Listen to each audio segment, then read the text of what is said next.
Okay, an explosion situation for conservation momentum. Here is your situation. Let's see if I can't draw out some nice pictures. Here's going to be physics teacher bracing himself. Going to be having a little push fight with the chem teacher. Okay, so right now both of these guys are not moving. Then they're gonna go, start. Now the actual shoving commences, and the physics teacher, hands down at his side, triumphantly slides backwards, and the chem teacher, sprawled out, hands all over the place, feet up in the air, slides that way. Mass of the physics teacher, 105 kilograms. Ripped to shreds, 2% body fat. Velocity of the physics teacher has to be 0 meters per second to start. Mass of the chemistry teacher, we'll say 90 kilograms. Velocity of the chemistry teacher to start, 0 meters per second.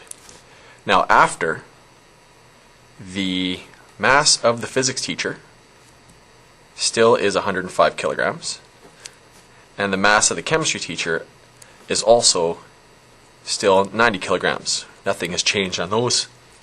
The velocity of the physics teacher after and the velocity of the chemistry teacher after are the two things that we're going to actually be trying to figure out. So I'm going to give you one and we're going to look for the other. So we won't know what this one is, but we will know that this is going to be 2.8 meters per second. Okay, so there is our information. We want to figure out at what velocity the physics teacher is going to go at. So let's figure this out.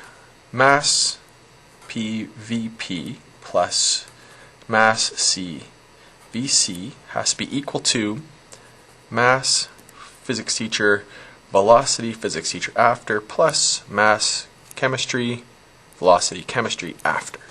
Okay? Mass of the physics teacher 105, velocity 0, mass of the chemistry 90, velocity of the chemistry 0, equals mass of the physics 105, velocity of the physics after, we have no idea, mass of the chemistry 90, velocity 2.8. Right is going to be positive, that means that velocity is positive, which means that is positive, which means that when we find physics teacher's velocity, it's going to be left, which means it's going to be negative. So let's just double check everything. No velocities on the initial momentum side because your initial says right off that you're not moving. So 105 times 0, 90 times 0 equals, now we have 90 times our 2.8, which is what the velocity of this chemistry person is. Now we have to have a velocity in the negative direction that's going to cancel out the momentum that the right hand side is going to gain. So solving this all out, those go away to 0.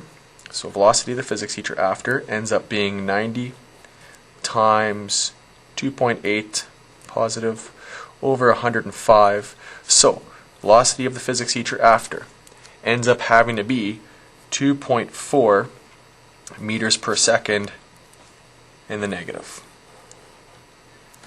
And that makes sense because you should just be able to double check real quick. Go 2.4 times 105 and go 90 times 2.8 and they should equal the same number, opposite direction. So there you go. That is your typical explosion type question where you start off at 0 and you have momentum after. Sometimes you just like to go, which one of these things is 0? Usually you start off at 0. It's hard to have something moving and have it end off perfectly at 0. So usually you would just go 0 equals m1 v1 after plus m2 v2 after. And depending on how many masses you have, m3 v3 after, and so on, for however many masses you want to have. There you go.